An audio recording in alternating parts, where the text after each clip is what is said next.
오늘 우리에게 주시는 하나님의 말씀은 구약 성경 출애굽기 32장 1절로 10절까지의 말씀입니다.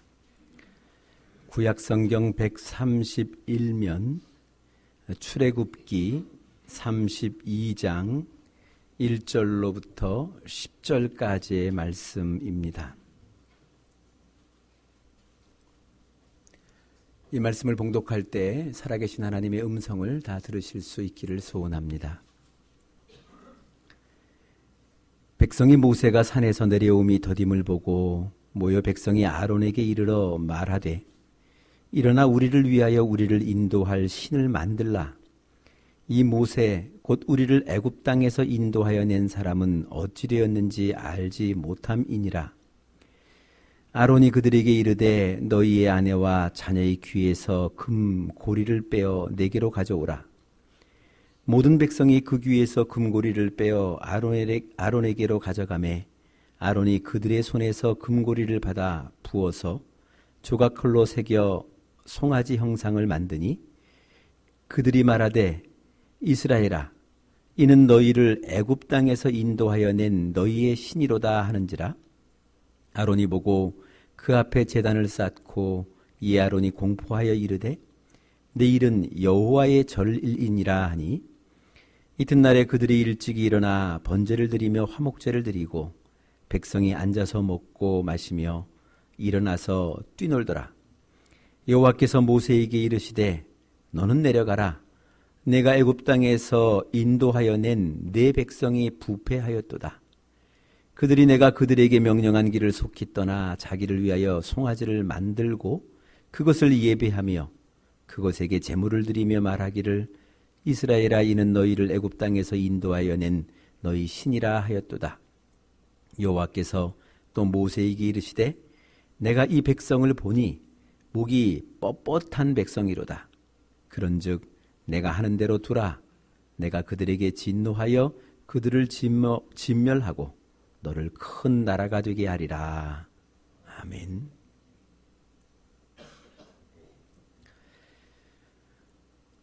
옛날에 이 조그만 나라가 하나 있었습니다. 이 나라가 너무 작아서 툭하면 이웃 나라로부터 외침을 받고 또 고통을 입었던 나라입니다. 어느 날 이 나라의 이웃 왕이 선전포고를 합니다. 이제 전쟁을 시작하겠다. 너희 나라에 쳐들어가겠다라는 선전포고를 듣게 됩니다. 이 조그만 나라 왕이 두렵고 또 무서운 마음 속에 점쟁이들을 다 불러 모았습니다. 그래 점쟁이들에게 이제 전쟁이 일어날 터인데 이 전쟁 우리가 승리할 것 같소? 아니면 이 전쟁에 우리가 질 것 같소? 라는 질문을 던집니다만 이 점쟁이 가운데 어느 누구도 이 전쟁의 이 승패를 예단하며 이야기해 줄 만한 사람이 아무도 없었습니다. 그래 답답하여 또 나라 안에 소위 예언자라고 하는 사람들을 다 불러 모았습니다만 그들도 여전히 이 전쟁의 성패를 말해줄 사람은 없었습니다. 또 답답해서 나라 안에 소위 도사들, 아주 특별한 사람들을 모아봤습니다만 그들도 여전히 이 전쟁의 성패를 아주 명쾌하게 이야기해주는 사람이 아무도 없었습니다. 이렇게 답답해하던 중 신하 중에 한 사람이 왕에게 이런 말을 했습니다. 아주 오랜 시간 산속에서 은둔 생활을 하는 수도사 한 분이 계시는데 이 수도사를 많은 백성들이 존경하고 따른답니다. 그러니 그 수도사를 모셔서 들어보면 어떻겠습니까? 라는 그 이야기에 이 왕이 그 수도사를 왕궁으로 모셔드리게 됩니다. 그리고 똑같은 질문을 합니다. 이제 전쟁이 일어나게 될 터인데 이 전쟁 우리가 이길까요? 질까요? 그런데 이 수도사가 아주 독특한 아주 특별한 말을 하는 겁니다. 모르겠다. 뭐 이렇게 이야기하는 것이 아니고 말해드릴 수가 없습니다. 라고 얘기하는 겁니다. 그래 이 왕이 화가 나서 아니 왜 말을 할 수가 없냐고 왜 아는데 말을 할 수가 없냐고 그러면 정이 안 되면 어떻게 하면 미래를 알 수 있는지 내가 어떻게 내 미래를 알 수 있는지 그 방법을 가르쳐주면 내가 그 방법대로 내 미래를 내가 점치겠노라 라고 그렇게 말을 했습니다만 이 수도사는 여전히 이렇게 이야기합니다. 왕이시여 그것도 말해 드릴 수가 없습니다. 그러면 말을 이어갑니다. 생각해 보십시오. 만일의 전쟁에 이긴다고 하면 왕은 방심하고 이 전쟁의 준비를 안 하게 될 것이고, 또 이 전쟁 집니다 라고 얘기하면 지레 불안하고 두려워서 벌벌 떨다가 전쟁 한 번도 치러보지 못하고 우리가 필패할 것 아니겠습니까? 그러니 말해드릴 수가 없다는 겁니다. 그러나 내가 한마디 할 수가 있는 것이라면 왕이시여 그 한마디는 이제 곧 전쟁이 시작됩니다. 이 말은 내가 할 수 있겠습니다. 라고 그 말을 던지고 왕궁을 떠났다라는 이야기입니다. 여러분 오늘 올 한 해를 우리가 시작하면서 여러분 마음에 궁금한 것이 있습니까? 혹 누군가 속 시원하게 미래에 대해 이야기해 줄 만한 사람이 있다면 그에게 찾아가 묻고 싶은 질문이 있는 겁니까? 도대체 올 한 해 어떻게 되는 겁니까? 이 소란한 이 정국이 어떻게 마감을 하는 겁니까? 도대체 누가 대통령이 되는 겁니까? 그렇게 질문하고 싶습니까? 또 개인적으로는 오늘 내가 이러한 고통과 이런 고난, 이런 이 복잡한 문제를 가지고 있는데 이 문제의 끝이 뭡니까? 어떻게 해결되는 겁니까? 오늘 내 자식 이제 수험생인데 이 자식 올해 대학 들어가는 겁니까? 안 들어가는 겁니까? 못 들어가는 겁니까? 취업은 할 수 있는 겁니까? 할 수 없는 겁니까? 이런 질문들, 미래에 대한 궁금함이 있는 겁니까?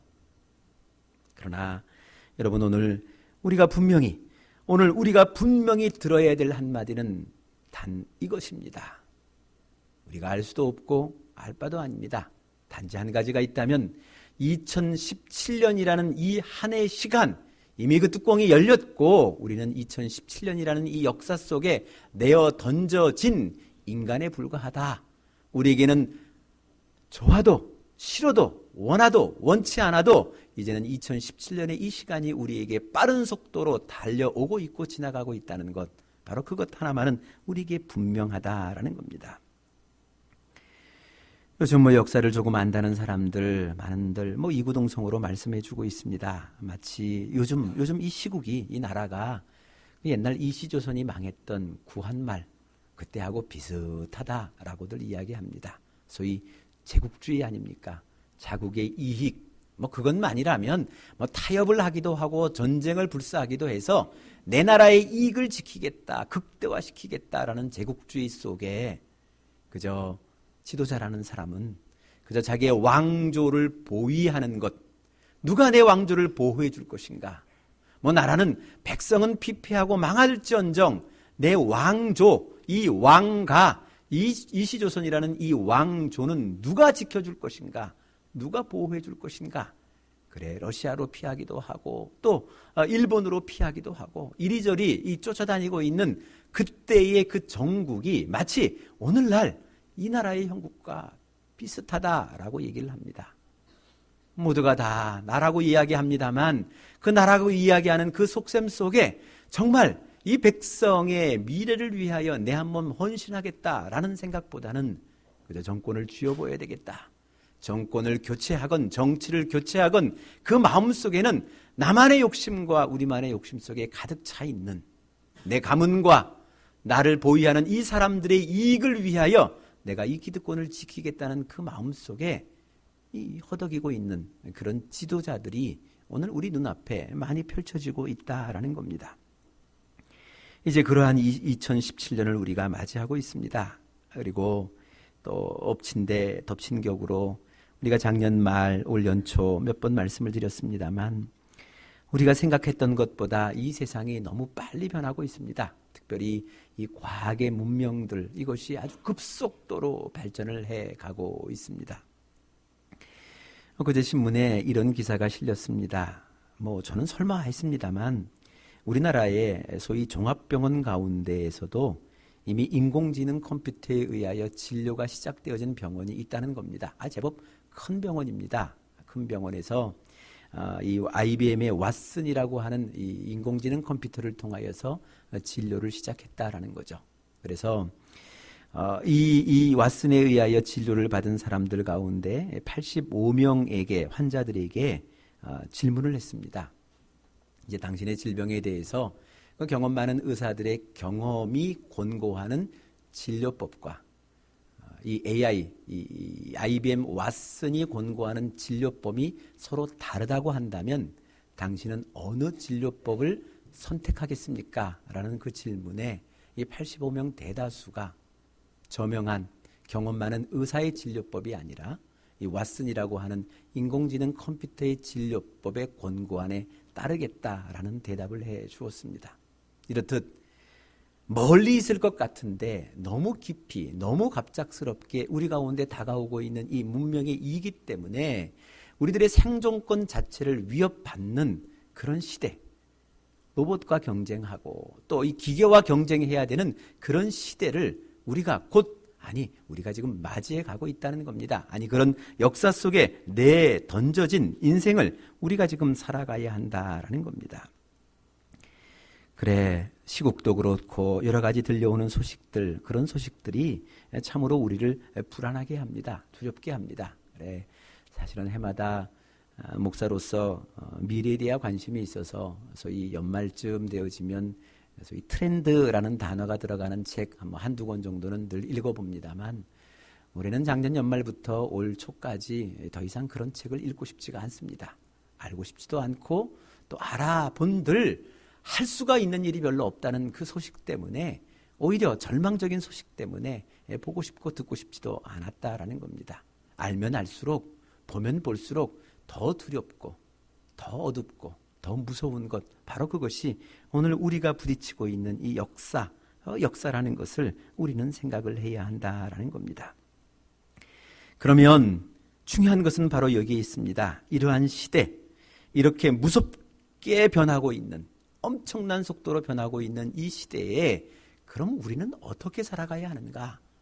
어떻게 살아야만 그 속에서 살아남고, 살아남는 것을 넘어 우리가 인간다운 행복을 누리며 살 수 있을까? 그것에 대한 오늘 답이 오늘 이 본문 속에는 있습니다. 왜냐하면 여러분, 이 성경의 이 이야기가 옛날 이야기가 아닙니다.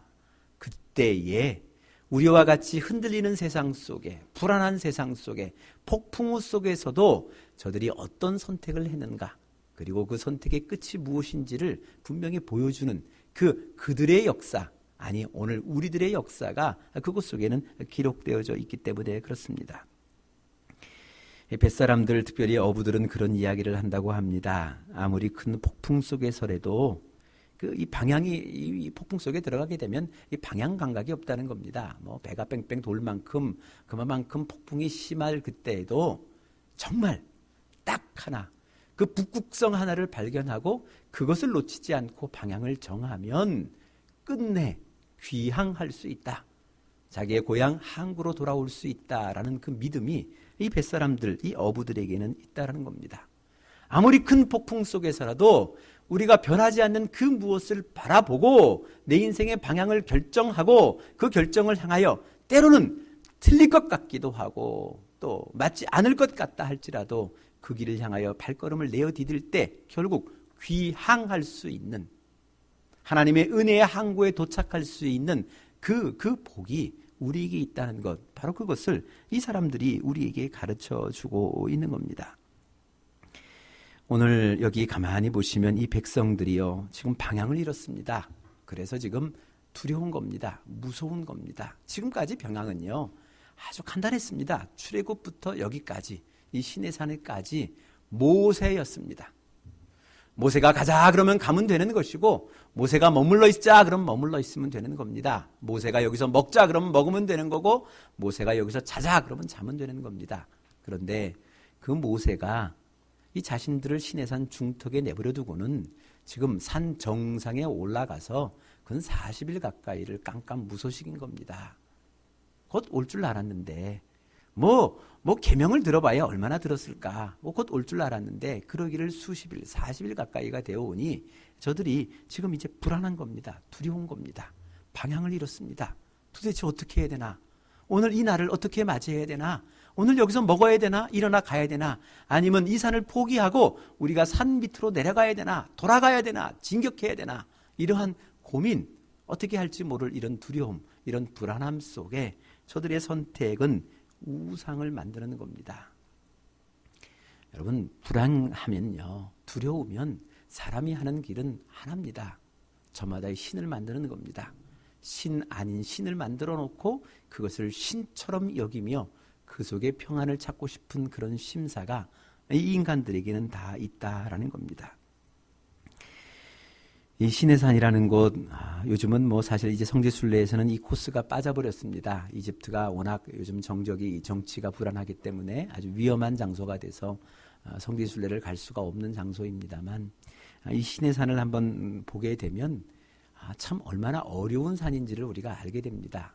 그래서 이 신의 산은 우리가 생각하는 것처럼 뭐 나무가 있고 물이 있고 계곡이 흐르는 그런 곳이 아닙니다. 그냥 광야 위에 세워진 돌산입니다. 돌산. 예. 낮에 해가 뜨게 되면 나무가 없어서 피할 재간이 없습니다. 바로 땡볕에 노출될 수밖에 없고요. 뭐 산 아래 광야에도 물이 없는데 산 위에 물이 있겠습니까? 이 물을 찾을 길이 잘 없는 곳, 바로 그런 곳이 이 신의 산입니다. 그런 신의 산에 저들이 지금 버림을 받은 겁니다. 스스로 버림받은 인생들입니다. 그래 지금 두렵고 무서운 생각 속에 저들이 지금 이 아론을 통하여 우상을 만드는 장면, 바로 그 장면이 여기에 드러나 있다라는 겁니다. 우리가 가만히 이 출애굽기야 여러 가지의 말씀을 살펴보면 하나님께서는요, 이스라엘 백성들이 가나안 땅에 들어가기 전에 이 가나안의 백성들을 이길 만한 무장을 시키시려고 하셨습니다. 그 무장은요, 아주 간단합니다. 그냥 믿음입니다. 하나님에 대한 믿음. 그냥 하나님만 믿으면 된다는 겁니다. 그 믿음은 약속을 가지고 지키는 것, 그것을 통해서 표현되어지도록. 그래 오늘 사실 이 40일 동안이나 모세를 이 시내산 정상에 뭐 표현이 좀 그렇습니다만 억류해 놓고 하나님이 모세에게 하나하나 가르쳤던 그 모든 율법이 바로 그런 겁니다. 그 법이 그런 겁니다. 이게 계명입니다. 이 계명에는 약속이 있습니다. 너희가 이 계명만 지키면 내가 너희에게 가나안 땅을 젖과 꿀이 흐르는 땅으로 만들어 줄 거야. 너희를 가나안의 땅, 종된 너희들을 땅 주인으로 만들어 줄 거야. 지주로 만들어 줄 거야. 그 속에 하나님의 나라 천국의 행복을 줄 거야 라는 그 약속을 지키는 것, 약속을 가지고 사는 것, 그것 하나가 이 백성이 가져야 될 이 덕목이었다라는 겁니다. 그런데 생각해 보면 뭐 그런 생각이 좀 있었습니다. 뭐 저도 간혹 듣습니다만 뭐 꼭 굳이 그렇게 하나님만 믿어야 될까? 뭐 세상에 믿을 만한 것도 참 많은데, 유익한 것도 참 많은데 왜 하나님만 믿으라 그럴까? 그 해답은요, 우리가 한 번쯤 이스라엘 땅을 밟아보시면 우리가 좀 이해를 하게 됩니다. 한번 이제 여러분들이 시간이 되어지면 한번 이 성지순례는 한번 다녀오실 필요가 저는 있다라고 생각을 합니다. 이스라엘 땅을 밟아보면 어떤 현상이 되어지냐 하면요, 특별히 예루살렘을 중심으로 해서 이 남부지방 뭐 해안가를 좀 제외하고는요, 대다수 소위 우리가 얘기하는 광야입니다. 사막 비스크루무한 광야입니다. 나무도 없고요. 물이 없으니 나무가 없죠. 그리고 그저 땡볕만 있어서 사람이 살지 못합니다. 그러니까 오늘 이 이스라엘 백성들이 가나안 땅으로 들어갔을 때도 사실은 가나안의 사람들이 그 속에 있었습니다. 그러나 그 가나안의 사람들도 소위 일부에 살 수 있는 곳에서 살았을 뿐, 이 가나안 땅이라고 이야기하고 있는 이 남부의 광야 지대에는요, 사람이 살고 있지를 못합니다. 그냥 지옥입니다. 여기는 사람이 살 수가 없는 곳이다라는 거죠. 그런데 정말 대단한 것은 여기에 펼쳐지고 있습니다. 이 성지순례를 가서 보면요, 이 광야 지대를 쭉 달리다 보면, 한참 광야를 달리다 보면요, 광야 한복판에, 사막 한복판에 마을이 서 있습니다. 포도밭이 있어요. 포도 열매를 따고 있습니다. 대추야자 열매를 따고 있습니다. 사람들이 모여 삽니다. 학교를 세우고요, 직업을 갖고 농사를 짓고 모여 사는 곳, 그런 곳을 여러 곳을 바라보게 됩니다. 그리고 그곳을 방문하게 되면 꼭 보는 게 있습니다. 이게 나무 한 그루 한 그루마다, 이 나무 한 그루 한 그루마다 수관이 다 있습니다. 소위 스프링쿨러가 다 있어요. 이 스프링쿨러의 시작이 어디서 되느냐 하면 갈릴리 호수로부터 물을 끌어오는 겁니다. 근데 갈릴리 호수로부터 이곳까지 광야까지 거리가 직선으로 100km입니다. 100km 밖에 갈릴리 호수로부터 물을 끌어오는 겁니다. 그리고 이 광야를 옥토로 이 사막에서 농사를 짓고 학교를 짓고 마을을 만들고 저들이 살아가고 있다는 겁니다. 여러분, 이게 약속을 믿고 약속을 의지하고 하나님만 믿고 사는 사람들의 삶의 모습입니다. 여러분, 약속을 믿고 살아가는, 하나님을 믿고 살아가는 사람들에 의하면 사막에도 꽃을 피울 수가 있는 겁니다. 사막에 강을 낼 수가 있는 겁니다. 사막에 오아시스를 팔 수 있는 것, 바로 그것이 약속을 가진 하나님의 사람만이 가질 수 있는 용기요, 지혜요, 능력이라는 것을 오늘 이 시대 속에서도 우리는 확인할 수 있다는 겁니다. 그래, 하나님께서는 이 백성들에게 이 가나안 땅을 허락하시며 이 가나안 땅을 소위 젖과 꿀이 흐르는 하나님의 땅으로 만들 만한 용기와 능력과 그 지혜의 근원인 믿음, 오직 하나님만을 믿는, 약속을 믿는 그 믿음을 확인하고 그 믿음을 채워서 그 땅으로 들여보내려고 하는 것, 바로 그것이 하나님의 마음이고 하나님의 계획이었다는 것을 우리는 바라볼 수 있다라는 겁니다. 네, 여러분, 우리가 이 땅, 이 하나님이 우리에게 주신 이 땅을요, 젖과 꿀이 흐르는 땅으로 만드는 것은 믿음입니다. 믿음입니다. 저들과 똑같은 땅을 살아가고 있음에도 불구하고 이 땅을 하나님의 천국으로 만들 수 있는 것이 믿음입니다. 약속 있는 이 믿음이 우리로 하여금 그런 땅으로 만들 수 있는 힘이 있다는 것, 바로 그것을 우리는 생각을 할 수 있다라는 겁니다.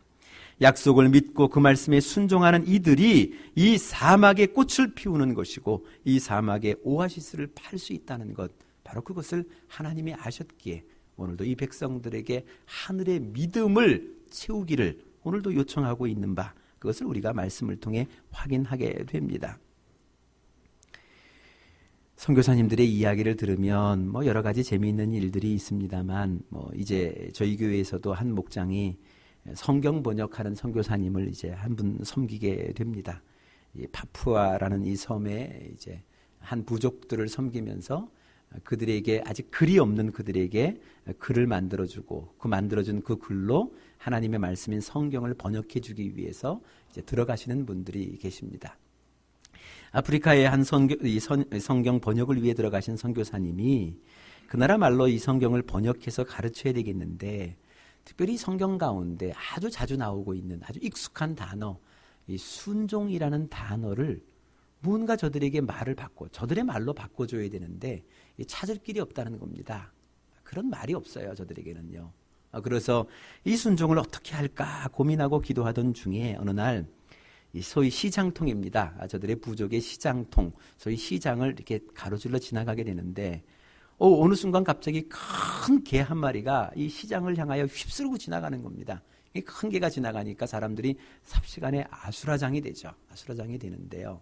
또 시간이 지나가서 가만히 보니까 한쪽 끝에 저 끝에서 그 주인 되는 사람이요, 주인인 것 같은 사람이 그 손을 들어서 휘바람을 휙 부니까 저기 가로질러 갔던 그 개가, 그 큰 개가 방향을 돌이켜서요, 냅따라 가로질러 시장통을 가로질러 주인에게 쫓아가는 겁니다.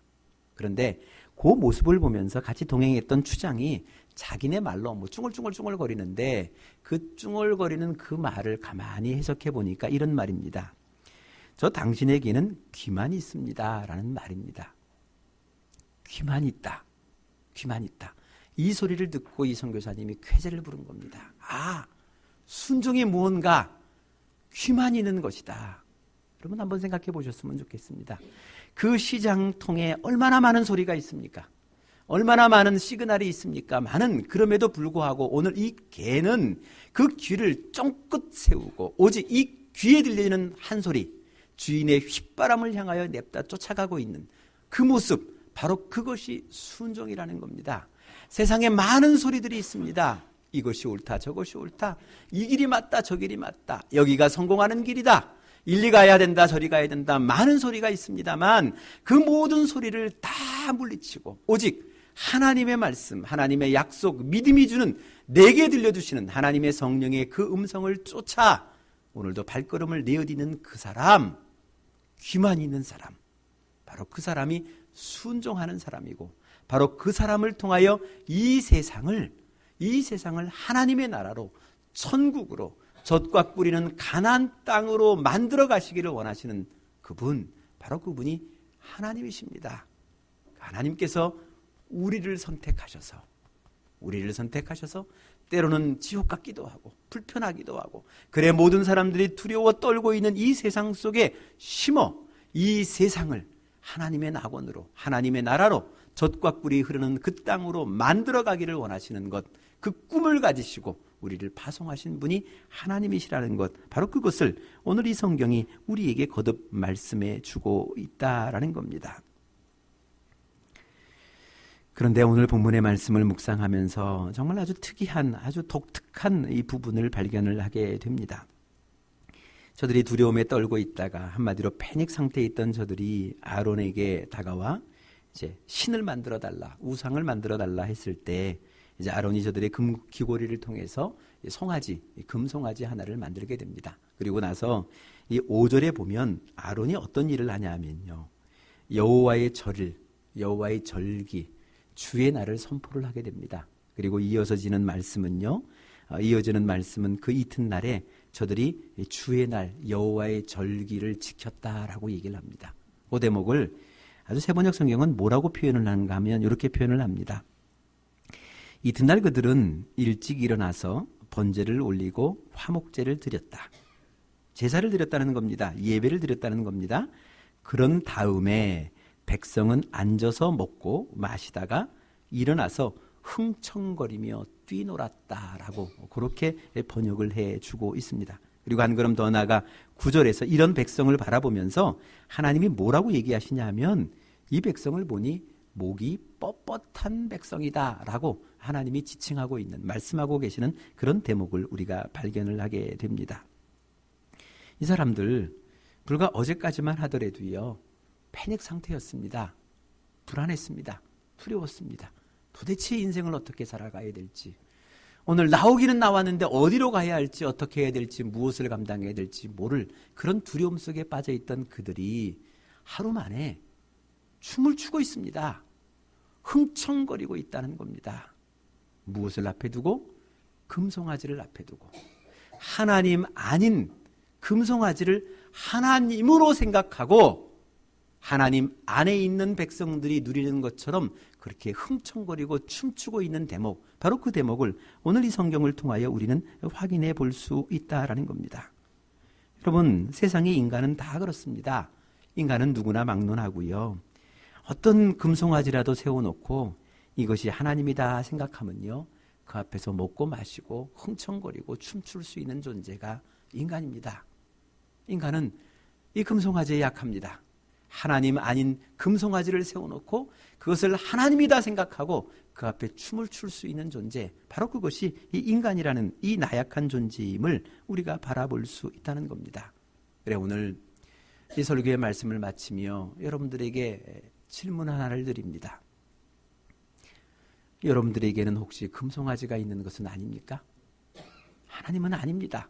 본래 하나님은 그런 분이 아니십니다. 그런데 그것을 세워놓고 마치 그것을 하나님인 것처럼 생각하고 그 앞에서 흥겹게 춤추고 뛰놀 만한 그런 평화를 누리고 그런 자유를 누리고 그런 행복을 누리고 있는 금송아지가 우리에게는 없냐? 무엇이냐? 무엇을 금송아지로 믿고 우리가 세상을 살아가고 있느냐? 다시금 한번 질문을 던져보았으면 좋겠습니다. 조금 젊습니까? 그래, 몸에 건강이 있습니까? 이 건강이 나의 금송아지는 아닙니까? 마치 이 건강이 하나님인 것처럼 생각하면서 그것 속에 흥겨워 춤추고 그것으로 인하여 흥청망청 놀고 있는, 춤추고 있는 존재는 아닙니까? 또 무언가로 얻었던 조그만 재물, 또 나도 생각하지 못했던 부모로 떨어질 만한 유산이 조금 남아 있습니까? 그것이 마치 금송아지처럼 하나님처럼 여겨져서 그것 앞에 흥청망청 춤을 출 만큼, 나에게 자유를 줄 만큼 그만한 존재로 내가 재물을 여기고 받아들이고 있는 것은 아닙니까? 내가 우리의 자식을 키우며 이 자식을 마치 금송아지처럼 분명히 하나님은 아닌데 하나님처럼 여기며 그 자식의 때로는 들려주는 좋은 소식이 마치 나를 춤추게 하는 그런 금송아지의 역할은 하고 있는 것은 아닌지 한 번쯤 나 자신을 돌이켜 볼 수 있는 그런 시간이 필요하다라는 겁니다. 왜냐하면 오늘의 성경의 말씀을 가만히 보면요, 하나님 아닌 금송아지를 두고 하나님처럼 여기며 그 앞에 춤췄던 이 백성들에게 하나님의 계획은 진멸하시려는 계획이 있었다는 겁니다. 물론 지도자 모세가 목숨을 걸고 중보기도 하므로 저들의 목숨은 부지합니다만 결국 이로 인하여 큰 화를 입는, 엄청난 화를 입는 결과를 낳는다는 것, 그 대목을 이 출애굽기 32장을 통하여 우리는 확인할 수 있다라는 겁니다. 여러분, 하나님 아닌 금송아지를 두고 하나님처럼 생각하며 흥겹게 춤추고 있다면 어서 빨리 그 춤을 멈춰야 됩니다.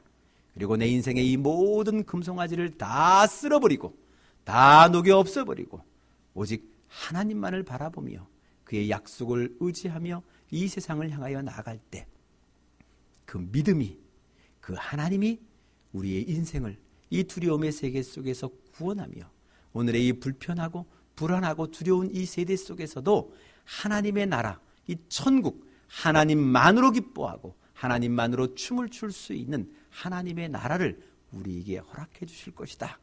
바로 이것이 하늘로부터 주어지는 믿음입니다. 오늘도 이 믿음을 사모하며 이 믿음을 가지고 이 세상을 향하여 나가는 우리 모두가 되시기를 소원합니다. 기도하시겠습니다. 하나님, 이 본래 하나님이 아닌데 마치 그것을 하나님인 것처럼 생각하고 그 앞에 흥겹게 춤추고 있는 나 자신의 모습은 없습니까? 재물을, 권력을, 명예를, 자식을, 건강을, 세상의 그 어떤 것을 금송아지 삼아 그 앞에 그것으로 인하여 흥겹게 춤춘다면 결국 우리의 인생의 좌절이, 인생의 절망이, 인생의 어둠이, 엄청난 화가 있다는 것을 다시금 기억해 하셔서 금송아지의 모든 것들을 제거하고 오직 하나님만을 바라보며 하나님으로부터 주어지는 그 구원의 역사를 기대하고 소망하는 우리가 되어줄 수 있도록 우리 인생을 꼭 붙들어 주시옵소서. 모든 것을 하나님 앞에 위탁하옵고 예수 그리스도 이름으로 기도드리옵나이다. 아멘.